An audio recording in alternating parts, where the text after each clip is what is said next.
আজকে আমরা এমন একটা বিষয় নিয়ে পড়ব যেই বিষয়টার আমরা সবচেয়ে বেশি উদাহরণ দেখতে পাই আজকালকার দিনে ফেসবুকে। যে আমরা যখন বাংলা লিখি কি পরিমাণ ভুল যে হয় আমাদের লেখাগুলোতে। তো এখন প্রশ্ন আসতে পারে যে ফেসবুকে যখন আমরা লিখছি কেউ তো আমাদেরকে সেখানে এসে জাজ করছে না, বা সেখানে তো আমার মানে কি বলবো, যেটা তো কোনো পরীক্ষার কিছু না। এরপরও দিন শেষে তো সেটা নিজের ভাষা, একটু জানাটা তো প্রয়োজন। তো প্রয়োগ অপপ্রয়োগটা ফেসবুকে ভুল লিখি আর ঠিক লিখি পরীক্ষার খাতায় কিংবা স্পেশালি যদি আমি বলি বিসিএস এর কথা, সেখানে কিন্তু আসলে আমাদের ভুল করার কোনো অপশন আসলে থাকে না। তাই এই ভিডিওটাতে আমরা মূলত দেখব যে প্রয়োগ অপপ্রয়োগের বেশ কিছু খুঁটিনাটি বিষয়। তো শব্দের শুদ্ধ এবং সঠিক ব্যবহার যেটা, সেটাকে হচ্ছে আমরা বলে থাকি সেই প্রক্রিয়াটাকে প্রয়োগ, আর যেটা হচ্ছে ভুল ব্যবহার শব্দের সেটাকে আমরা বলবো অপপ্রয়োগ। যেমন এটা আমরা অনেক দেখি যে অশ্রু জল, অশ্রু জল তোমার, এরকম অনেকে অনেক খুব কাব্যিকভাবে দেখা যায় লিখছে ফেসবুকে, কিন্তু আরে ভাই অশ্রু মানে কি? অশ্রু মানেই তো হচ্ছে চোখের পানি বা চোখের জল। তো এখানে আলাদা করে আবার অশ্রু জল হচ্ছে কিভাবে? শুধু অশ্রু অথবা চোখের জল, এমন আর কি। এরকম আরো কিছু ভুলের কথা বলি। যেমন হচ্ছে এটা আসলে একটা সন্ধিজনিত একটা অশুদ্ধ ব্যাপার, সন্ধির ক্লাসটা করলে এটা একদম ক্লিয়ার হয়ে যাবে। উপরোক্ত, আমরা বলি না যে উপরোক্ত আলোচনা থেকে, উপরোক্ত আলোচনা বলতে কোনো শব্দ নেই, সেটা হচ্ছে উপরযুক্ত। বাহুল্যজনিত কিছু, বাহুল্যজনিত মানে কি? বাহুল্যজনিত মানে হচ্ছে ধরুন আমি একটা ব্যাপার বলছি, মানে একই শব্দটা দুইটার অর্থ একই রকম বোঝায়, কিন্তু আমি সেটা সেখানে আনছি আর কি। অনেকটা এমন যে অত্র স্থানে, অত্র স্থানে আসলে হয় না, অত্র হয় শুধু, এরকম। তিনটা কারণে মূলত ভাষার অপপ্রয়োগটা ঘটে থাকে। প্রথমত অর্থগত যে ভুল ধারণা, সেটার কারণে। অর্থগত ভুল ধারণাটা যেমন আমরা অনেক সময় জানি না যে ওই শব্দটার অর্থটা আসলে কি বোঝাচ্ছে। অনেক সময় শব্দটা আমরা গঠন করতে যেয়ে ভুল করি, সেটা সন্ধি সাধিত হতে পারে, সেটা অন্য কিছু হতে পারে। আর উচ্চারণগত ত্রুটির কারণে সেটা আমি কিন্তু বলি অনেক সময় যে আমাদের উচ্চারণগুলো কিন্তু লক্ষ্য রাখতে হবে। যেমন কোথায় হ্যাঁ বসবে আর না বসবে সেটার উপর ভিত্তি করে আমাদের কিন্তু এই কি এর বানানটা আসলে হয়ে থাকে। এটা কিন্তু আমাদের খুব প্রচলিত একটা ভুল, যে কোথায় কি এর সাথে হ্রস্বইকার বসবে, কোথায় কি এর সাথে দীর্ঘইকার বসবে। একদম সহজভাবে বুঝেন। ধরুন কি আছে, তো সেই কিটা কি আসলে হ্যাঁ বা না দিয়ে ওই কি এর উত্তরটা দেয়া যায়? যেমন আমি বললাম যে আপনি কি পাগল, আপনি কিন্তু বলতে পারেন যে হ্যাঁ আমি পাগল, বা আপনি বলতে পারেন যে না আমি পাগল না। তো এটা কিন্তু হ্যাঁ বা না দিয়ে দেয়া যাচ্ছে, এখানে কিটাতে হ্রস্বইকার বসতে পারে। কিন্তু আমি যদি বলি আপনার নাম কি, আপনি কি বলতে পারবেন হ্যাঁ কিংবা না? এটা তো বলা সম্ভব না। তো সেক্ষেত্রে আমরা কি এর সাথে দীর্ঘইকার ব্যবহার করব। যেমন আমি যখন বলছি যে লোকটি কি আমাকে চেনে, হ্যাঁ, এটা কিন্তু বলা সম্ভব, বা না। কিন্তু এখানে যদি আমি দীর্ঘইকার বসাই, এখানে তো দীর্ঘইকার হবে না, কারণ এটার উত্তরে হচ্ছে হ্যাঁ না চলে আসছে। তো যখনই উত্তরে হ্যাঁ না আসবে হ্রস্বইকার বসাবো, যখনই উত্তরে হ্যাঁ না আসবে না অন্য কিছু আসবে, তখনই আমরা সেখানে দীর্ঘইকার বসাবো।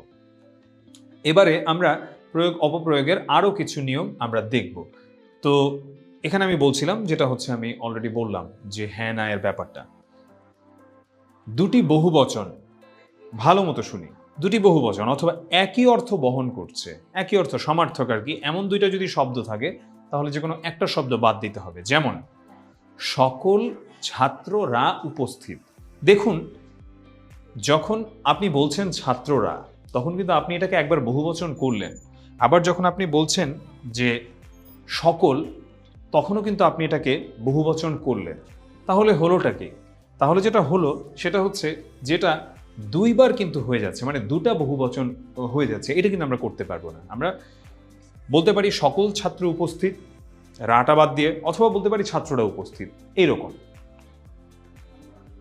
এবারে সমার্থক শব্দের এমন বাহুল্যজনিত আরো কিছু উদাহরণ আমি আপনাদের জন্য এনেছি। যেমন আমরা বলি না কেবলমাত্র আমিই যাব, এটা একটা ভুল কথা। কেবল আমিই যাব যা বুঝায় মাত্র আমিই যাব, তো একই তো জিনিস বোঝাচ্ছে, তো আমি এটা দুবার কেন ব্যবহার করছি? কেবলমাত্র নয়, শুধু কেবল নয়তো শুধুমাত্র। নিশি রাত্রি, নিশি অথবা রাত্রি, কারণ একই জিনিস তো বোঝায়, দুটা দিয়ে রাতই বোঝাচ্ছে। সুস্বাগত অনেক সময় বলা হয়, এটা একদম ভুল একটা কথা, স্বাগত। সমকালীন সময়, সমকালীন, সমকালীন সময়, কাল দিয়ে তো আমি একবার বলেই ফেলছি। তো এইটার একটা খুব প্রচলিত ভুল দেখা যায়, যে অনেক সময় এটা মসজিদে দেখা যায় কিংবা অন্যান্য অনেক জায়গাতেও দেখা যায় যে ধরুন মসজিদে ধরুন দেখা যায় এমন যে নামাজ চলাকালীন সময়ে মোবাইল বন্ধ রাখুন। এই যে চলাকালীন সময়, এখন চলাকালীন বাক্যটা হবে এমন, নামাজ চলাকালীন মোবাইল বন্ধ রাখুন কিংবা নামাজের সময় মোবাইল বন্ধ রাখুন। তো দুইটা আসলে একই রকম ভাবে হতে পারে না।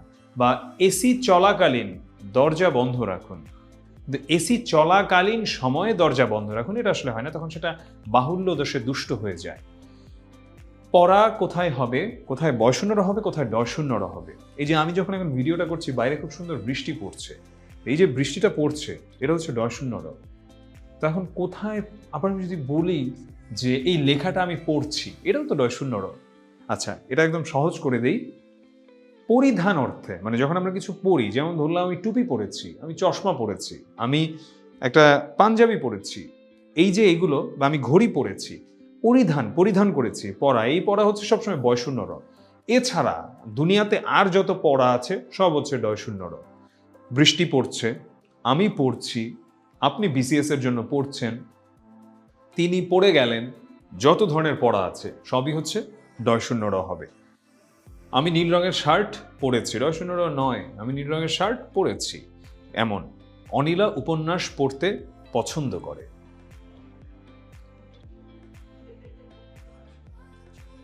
সব ভূত বানানি দীর্ঘ উকার দিয়ে হয়, শুধু অদ্ভুতটা হবে হ্রস্ব উকার দিয়ে।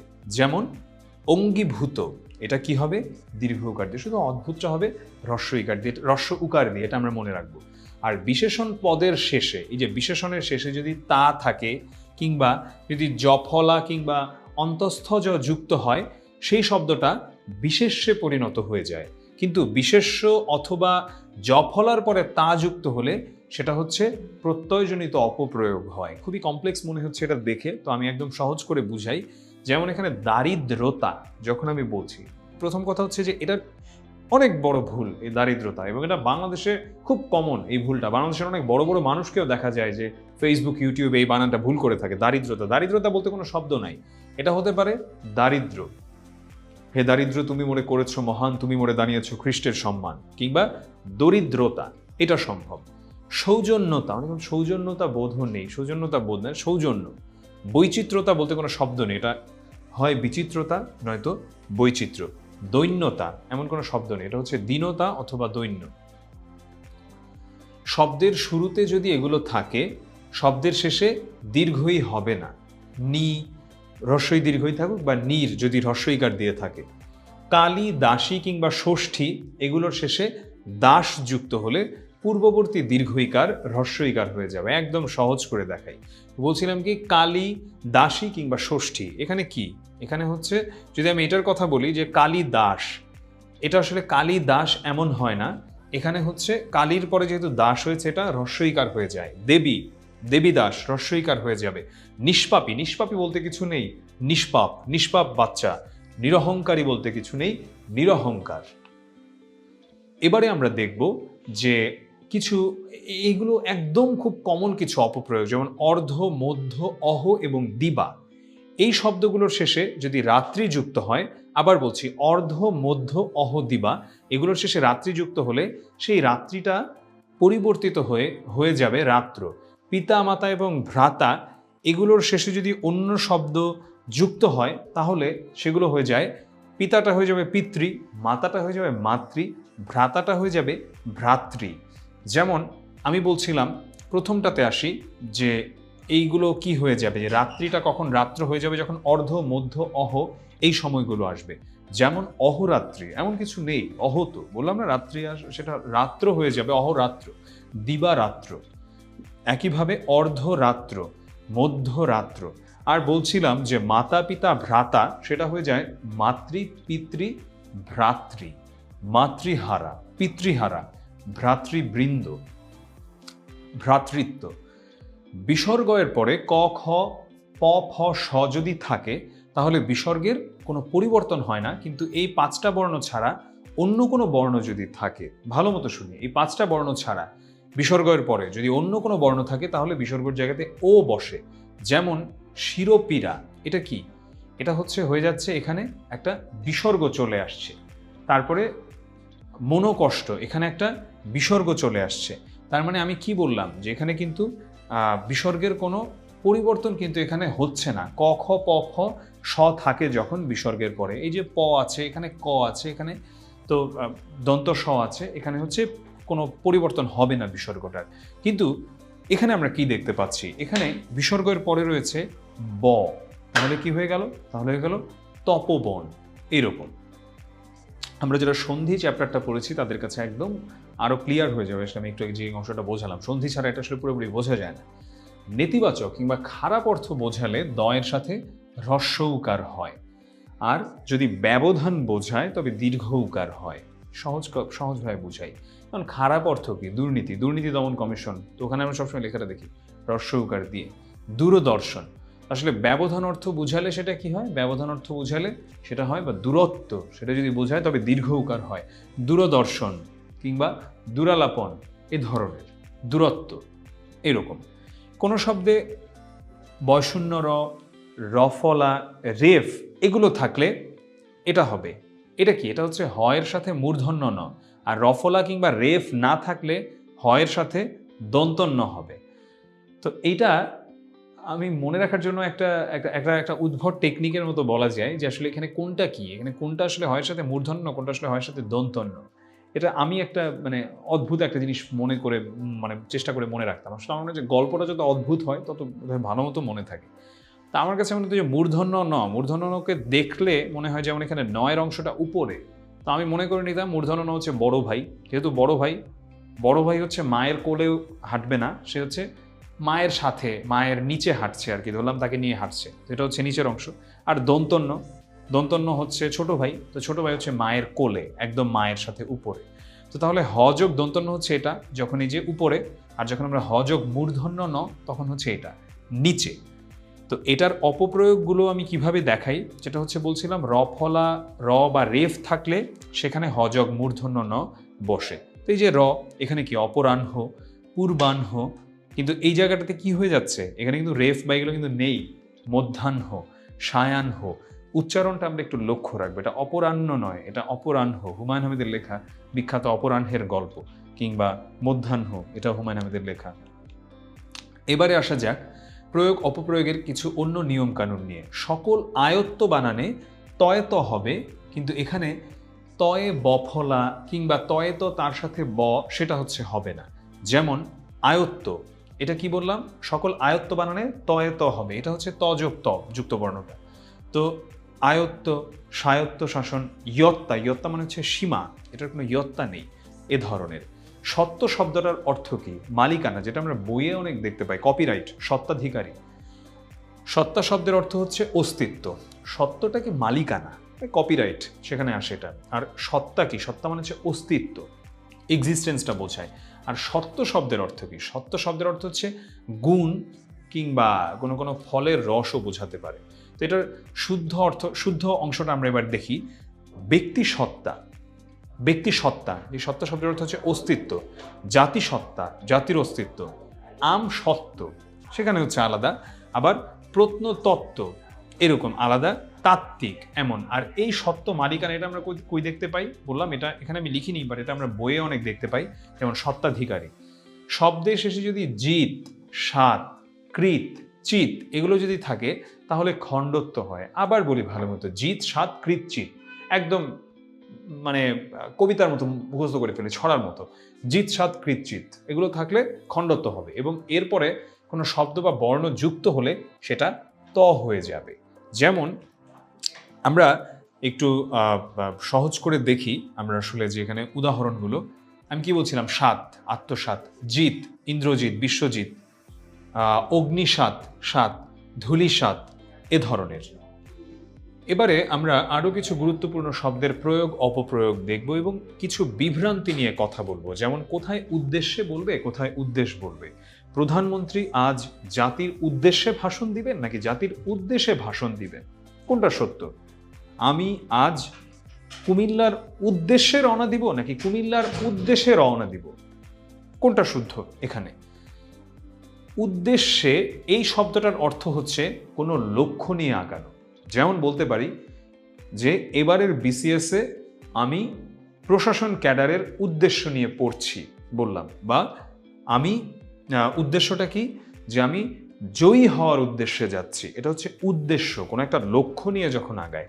আর উদ্দেশ্য শব্দের অর্থ হচ্ছে কোনো একটা দিকে, যে এই যে ভাষণটা দিচ্ছে এটা কার উদ্দেশ্যে বলছে, আমাদের উদ্দেশ্যে বলছে, মানে আমাদের দিকে, আমাদেরকে লক্ষ্য করে, মানে লক্ষ্য করে বলতে হচ্ছে আমাদের মানে দিকে আর কি, মানে আমাদেরকে বলছে। এমন যে আমরা পাশ করার উদ্দেশ্যে পড়ছি, ভালো করে লক্ষ্য করুন, এটা কিন্তু লক্ষ্যের কথাই বলা হচ্ছে, লক্ষ্যের কথাই বলা হচ্ছে যে মানে পাশ করার উদ্দেশ্যে, পাশ করার লক্ষ্য নিয়ে আমি খুলনার উদ্দেশ্যে রওনা দিয়েছি বা রওনা করেছি। তো এখানে সেটা কি হয়, তো সেটা হচ্ছে যে এই যে খুলনার উদ্দেশ্যে রওনা দিয়েছি, এটা হচ্ছে উদ্দেশ্যে, মানে এখানে দিক বোঝাচ্ছে। বা বাট মোট কথা লক্ষ্য বুঝালে জফলা হবে, লক্ষ্য না বুঝালে জফলা হবে না, একদম সহজ হিসাব। তো লক্ষ্য বলতে বলতে আবার লক্ষ্যের হিসাব চলে আসলো, যে কোন লক্ষ্যতে জফলা বসে, কোন লক্ষ্যতে জফলা বসে না। লক্ষ্য শব্দটি সংখ্যা হিসেবে ব্যবহার হয়, আবার ক্রিয়া হিসেবে ব্যবহৃত হয়। আর লক্ষ্য শব্দটি উদ্দেশ্য অর্থ হিসেবে ব্যবহৃত হয়, উচ্চারণ একই আসলে। তো এইভাবে আসলে লক্ষ্য আলাদা করে বললে আসলে বোঝার উপায় নেই। আমার 1 লক্ষ টাকা লাগবে, মোট কথা এইখানে হচ্ছে জফলা হবে না। আর জফলা হবে কখন, যেমন এই যে জীবনের লক্ষ্য, তোমার জীবনের লক্ষ্য কি, আমার জীবনের লক্ষ্য একজন ভালো মানুষ হওয়া। উল্লেখিত নাকি উল্লিখিত, এটা খুবই খুবই প্রচলিত একটা ভুল। এটা হচ্ছে উল্লিখিত। এটা আমরা যারা সন্ধিটা পড়েছি উৎ যোগ লিখিত, সেই সন্ধি বিচ্ছেদটা দেখলে আরও একদম স্পষ্ট হয়ে যায় আমাদের কাছে। তো এটা সন্ধির নিয়মে হচ্ছে ভুল, সঠিক প্রয়োগটা হচ্ছে কি উল্লিখিত। এরকম কার্যকরী নাকি কার্যকর, এর সঠিকটা হচ্ছে কার্যকর। আমরা বলে থাকি কার্যকরী নিয়ম, এমন কিছু নেই, এটা হচ্ছে কার্যকর।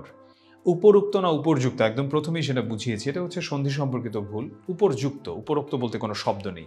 জন্ম বার্ষিকী, এটা আমরা এত ভুল করে থাকি, এটা আমরা বার্ষিক শব্দটা মূলত হচ্ছে একটা প্রত্যয় সাধিত শব্দ। প্রকৃতি প্রত্যয়ের ক্লাসে আমি এটা পড়িয়েছি, বর্ষযোগ ইক, সেখান থেকে এটা এসেছে। এবং এর সাথে আবারও দীর্ঘই প্রত্যয় যদি যুক্ত হয় সেটা কিন্তু অপপ্রয়োগ হয়ে যায়, কারণ একবার কিন্তু এখানে এসেছে প্রত্যয়।